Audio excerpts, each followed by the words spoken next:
With GPU pricing still pretty volatile and stock quite difficult to find with scalpers still in the PC gaming market, it got me thinking, is it actually really possible to build a budget gaming PC right now in 2021? In today's video, I'm going to be answering that question and giving you guys some advice, some tips as to how you can actually go about getting your hands on the hardware to build a budget system and what hardware you should be trying to find. Here on the channel, we've built a number of super budget PCs and I've managed to do them all by following a few key rules, and I'm going to share those with you in today's video. Before that though, a quick word from today's video sponsor. Today's video has been made possible by GIGABYTE and their range of RTX 3000 series graphics cards, now featuring the GeForce RTX 3070 Ti and RTX 3080 Ti. With the latest 2nd gen RT cores for better ray tracing than ever, the latest games have never looked so good.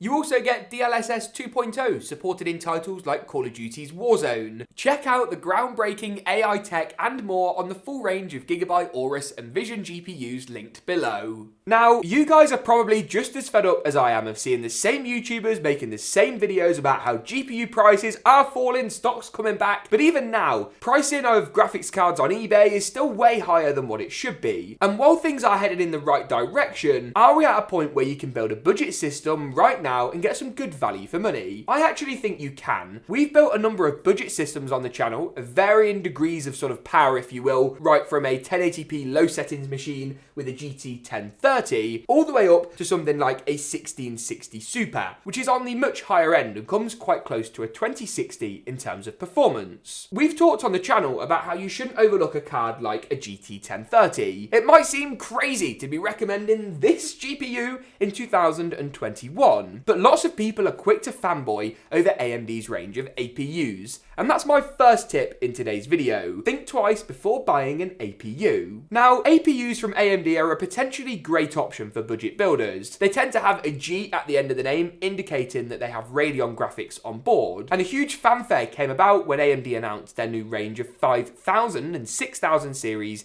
APUs. But digging a little deeper reveals that something like a GT 1030 paired with a budget CPU performs just as well, if not better. Now, I'm not suggesting a GT 1030 is a long-term gaming solution. It isn't. But if you're looking to game at 1080p in titles like GTA 5, Overwatch, and those kind of esports-oriented games, it's actually not a bad option. I understand for a lot of people though, the GT 1030 is not the answer to building a PC in 2021. Thankfully, cards like the 1650, 1650 Super, right up to the 1660 Super can be found on the likes of eBay from reputable sellers for actually quite decent price points. You can pick up a card like this for around $300 give or take, but jumping up to a 2060 means you're probably going to spend about $700. That's a huge price difference to pay for really not that much more power. Which brings me on nicely to the second tip in today's video. Pick your GPUs carefully. Now, certain cards are good for crypto mining and certain cards are most definitely not. And remember, crypto mining is what's currently driving the demand for GPUs. We explained in a recent video why that may change, and GPU mining may actually disappear in the next sort of 12 months or so. But it doesn't change the fact that right now, there are certain cards which are better to buy than others. That's why the GT 1030s haven't been affected, because they're rubbish at GPU mining. It's the same with a 1650. A 1650 is not a good card if you're wanting to mine crypto, which is why stock and availability of those has been a little bit better. Obviously, with more people trying to buy whatever GPUs are left over for gaming, 1650 demand and supply has been a little bit out of whack as well. So what do you do then in that case if GPUs where you are simply unavailable to buy and you don't frankly want to game on a GT 1030? Well, that brings me on to tip number 3, which is actually pre-builds. Now, don't click away, don't turn off the channel. You guys know that I'm the biggest advocate of anyone of building your own PC. It's great fun, it's a great experience, and you really can get a system that's one of a kind. But pre-builds have been largely unaffected by the current situation. Lead times might be slightly longer, and there probably are going to be limits on the number you can buy per customer, but you guys are probably only wanting one gaming PC, so you should be fine. Over in the US, iBuyPower, who did admittedly get slated by Gamers Nexus recently, have shown to be one of the best in terms of pure price to performance. We explored this in a dedicated video about the best pre-builds to buy, which you can find in the cards section now, and I'll link everything I'll talk about in the description below as well. I'm not discounting some of the points Gamers Nexus raised in his video, but there's no discounting the fact that iBuyPower historically this year have been the best as far as raw price to performance is concerned. Here in the UK, a great brand to look at is AlphaSync. We do work with them on a sort of sponsored basis, but this video hasn't been paid for by them. They don't know I'm making it, and I'll drop their links in the description below as well. Moving away from pre-builds for a second though, and onto the fourth point I wanted to raise in this video. This point actually has nothing to do with GPUs at all, which might seem a bit confusing. James, aren't we in the middle of a GPU crisis? Now we are, but other hardware has not been unaffected. That's not me trying to scare you. When GPU prices return to normal, building a system will be so much easier. But AMD CPUs have actually crept up in price an awful lot over the last 12 to 18 months. I remember the days when you could buy a Ryzen 5 3600 for $189. I sound like such an old man back in the day, but literally 18 months ago, you could buy a killer 6-core chip for $189. Now, the new Ryzen 5600X, which replaced it, is selling for $299, $320. It's crazy. And that's why my fourth tip is to consider Intel. You heard me right. Have a look at Intel CPUs. New releases like the 11400F or even the last generation 10400F can be found for a great deal right now online. And bundles are often a fantastic way of saving a bit of money. Buying a CPU, motherboard and RAM in one bundle can save you a lot of cash over buying the parts individually. Intel really do have some great CPUs as far as price to performance is concerned at the moment. Even the new i7 11700F is a much better value option than something like a Ryzen 5600X or even a Ryzen 7 chip from the latest generation. Don't get me wrong, as far as pure power is concerned, AMD are still the winners by a bit of a country mile if I'm being honest with you. But when price to performance comes into the equation, Intel really do have some great options out there. Now, hopefully at this point in the video, you're thinking, James, this is very useful information, this is helpful, but why then are you still making these videos on hardware we just can't buy? With a 3070 Ti, 3080 Ti, why should we care anymore? To be honest with you, that's a great question. We've tried to do more budget content on the channel for that reason, but we're tech enthusiasts at heart, and the last thing that we want to do is not cover the new high-end hardware that a lot of you guys want to see for the giggles, right? Just because it's more difficult to buy. It doesn't help us at all that you can't buy this hardware, and the last thing that we want is you guys watching videos of products you just can't get your hands on with, because, I mean, to be honest, what's the fun in that? I do think though that the market is getting better and is starting to return to normal, as we discussed in a more detailed video, which you really should check out